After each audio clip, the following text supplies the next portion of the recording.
Welcome to the Software Process and Measurement Cast number 693. I'm Tom Cagley, your host. Today, we discuss process improvement as a phrase, or perhaps even a mantra. Uttering the phrase evokes all sorts of baggage and cognitive biases that affect behaviors, not always for the better. What are the listeners of the Software Process and Measurement Cast to do? I ask you.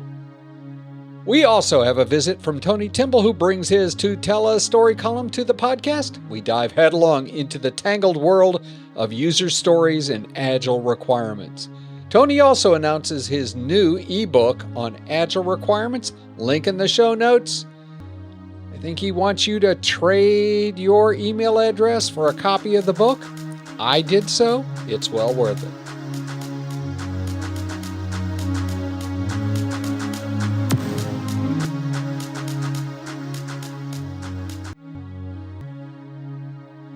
Continuous improvement versus process improvement.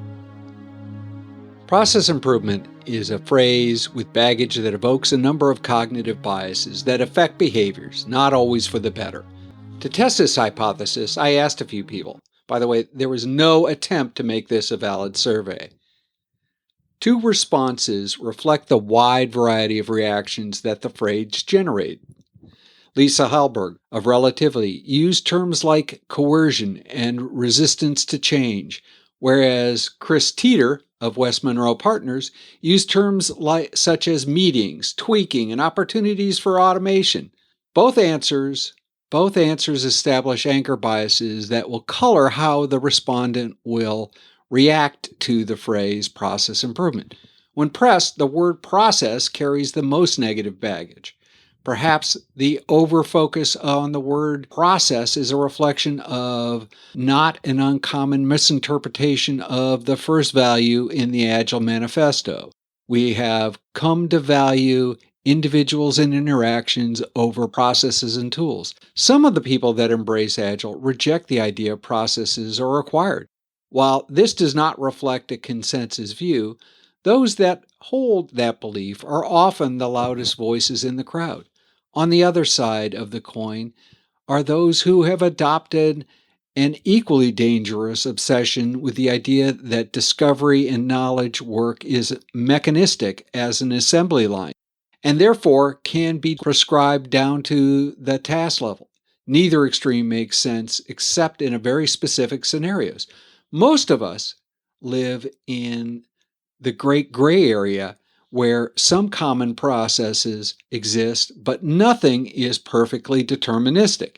If we focus on the one core principle the greatest majority of knowledge workers can agree upon, the need to continuously learn and improve, we can find a neutral phrase with a useful set of characteristics to help broaden our perspective.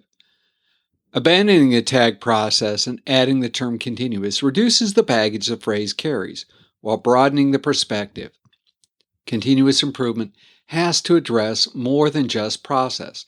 There are 5 high-level factors that all change programs need to address. 1. Capabilities, including all of the skills and knowledge everyone involved in a piece of work carries around in their bodies, and the motivation to use those capabilities. Leadership represents the effort to empower and serve people he or she leads to meet a common challenge and goal. Management owns the system and is the only one that can change a system to empower people to get things done. 4. Environmental factors, physical and emotional, impact the ability to focus and deliver value. 5. Tools enable, or at least should enable, people to do work and deliver value effectively and efficiently. 6. Process is how the work gets done. W. Edward Deming stated, "If you can't describe what you're doing as a process, you don't know what you're doing." At the price of overquoting Deming, learning is not compulsory, neither is survival, which I choose to interpret as we need to relentlessly improve all of the factors that impact our ability to deliver value in an effective and efficient manner. Thoughts, comments, all welcome. Please feel free to reach out to us at spamcastinfo@gmail.com. We look forward to the conversation.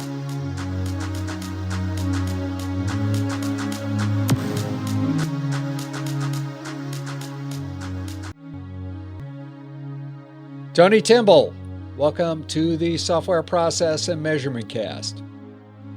Hey, Tom. Great to be here again. Thanks.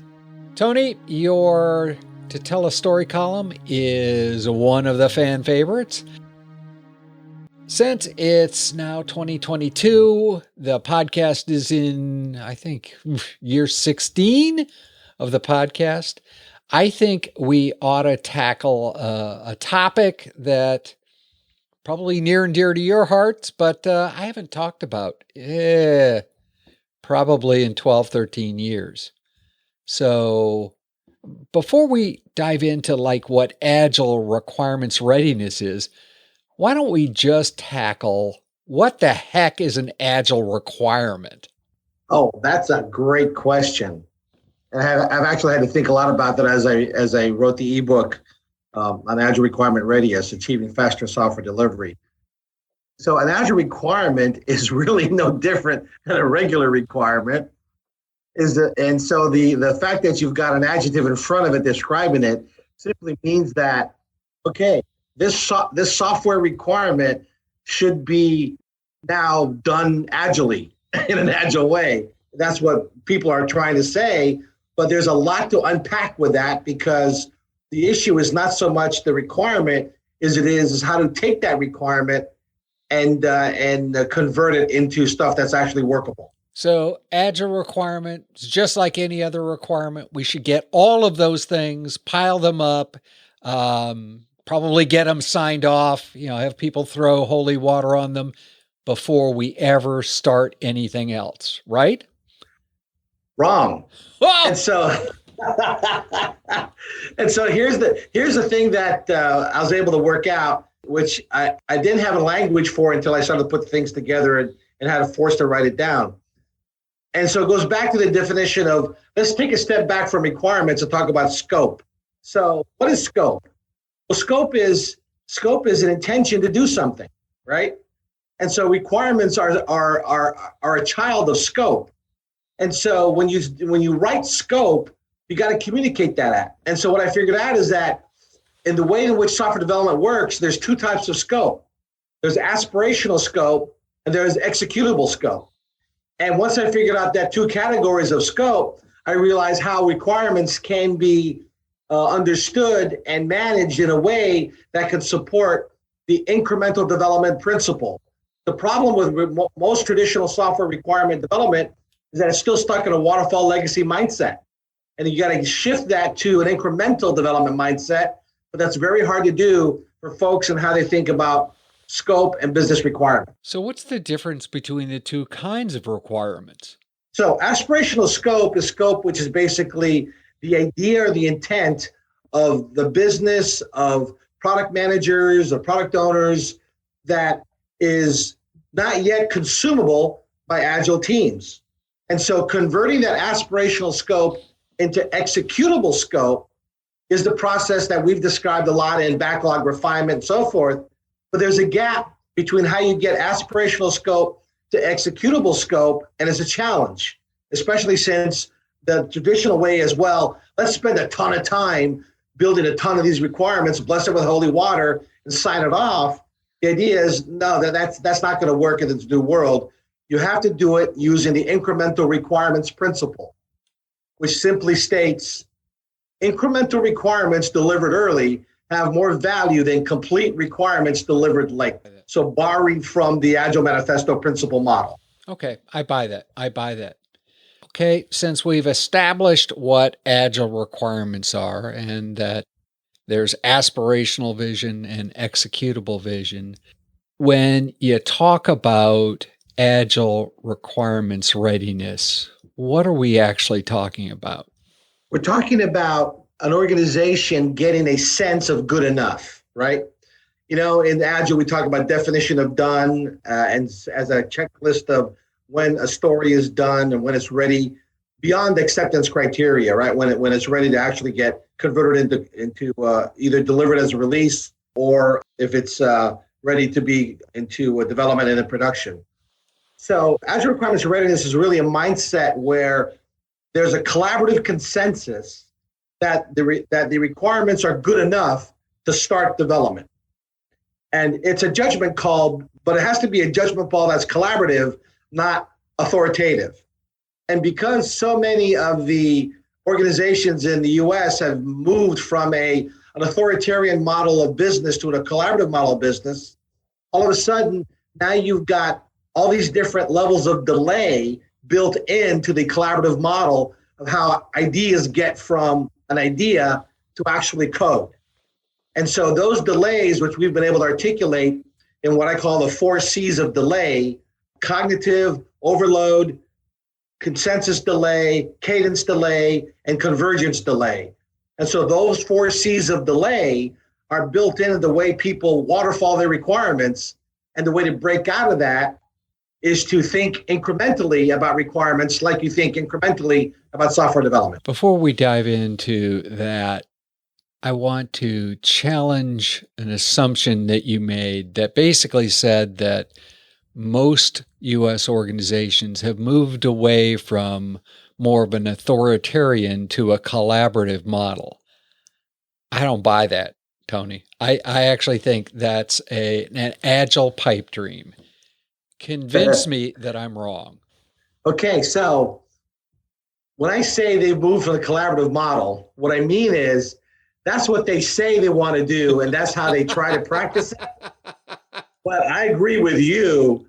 A lot of those command and control authoritarian practices are still there. But I think a lot of that authoritarian is still at the higher layers, but the middle management layer, by nature, at least in large corporations, have moved more collaborative because people don't want to work under authoritarian models. They want to work in collaborative models. So those organizations which are going to be more progressive and more open, they say, yeah, we collaborate, but ultimately a lot of senior guys still want to be command and control. But the reality is it's a mix. It's a mixed bag. I buy a mixed bag. How does that mixed bag affect the 4 wastes?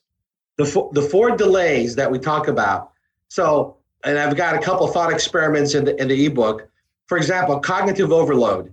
Cognitive overload means that you could have a team waiting for the requirements from on high to come down. And so let's say you have an annual planning cycle and the product management group decides, okay, it's September, let's build out next year's capability plan for product X. And they take all of Q4 to produce all that material, but they really don't tell the teams what they're doing. They're going, well, we're not quite ready. Why don't I show everything to you yet?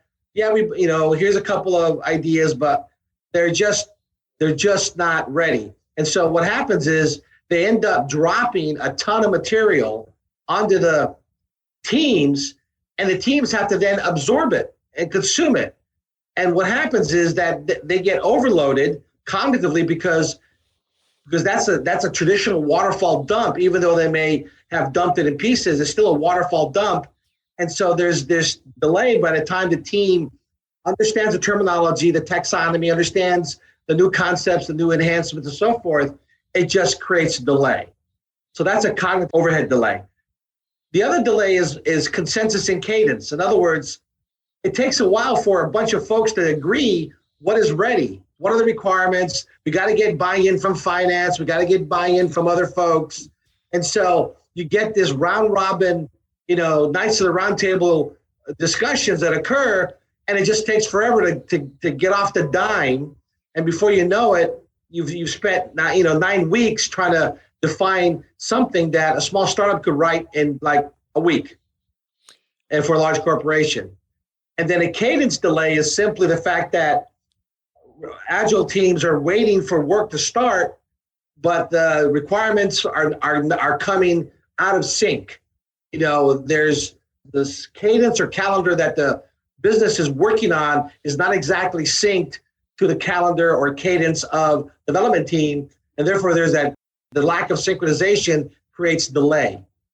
And then the last one is convergence, where you have two models of requirements, what I would call formation, where you've got one idea where, you know what, we need time to converge on what is the final version of everything. And so that delay in converging all of the different streams of thoughts and consciousness of about a particular and new initiative just takes a lot of time. And so that convergence delay is typically addressed using incremental requirements principle or thinking.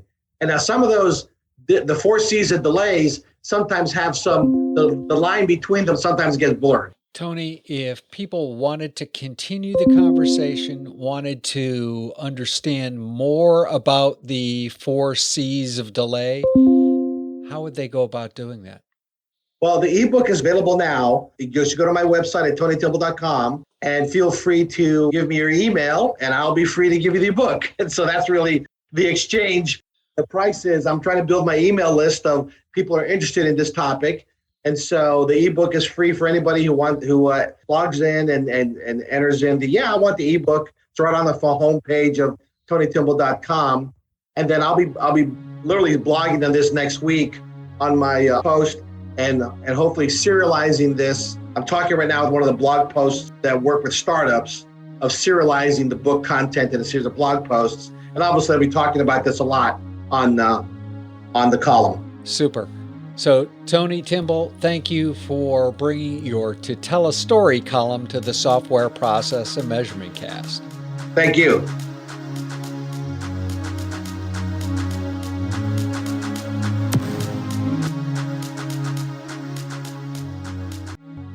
In Reread Saturday News, Week 9 of our reread of Agile Conversations by Douglas Squirrel and Jeffrey Fredrick is about commitment.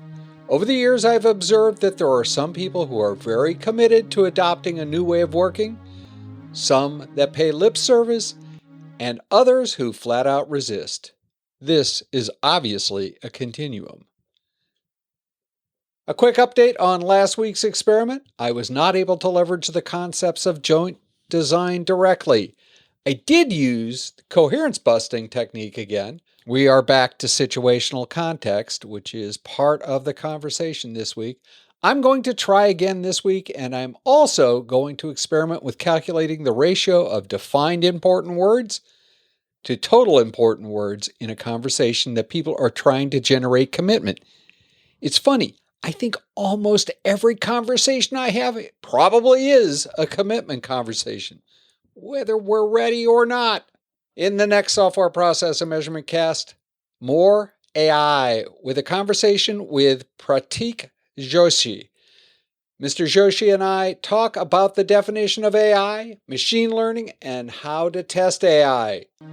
And that's just the tip of the iceberg. AI is in your future. And it won't be the Matrix or Skywar. Or will it?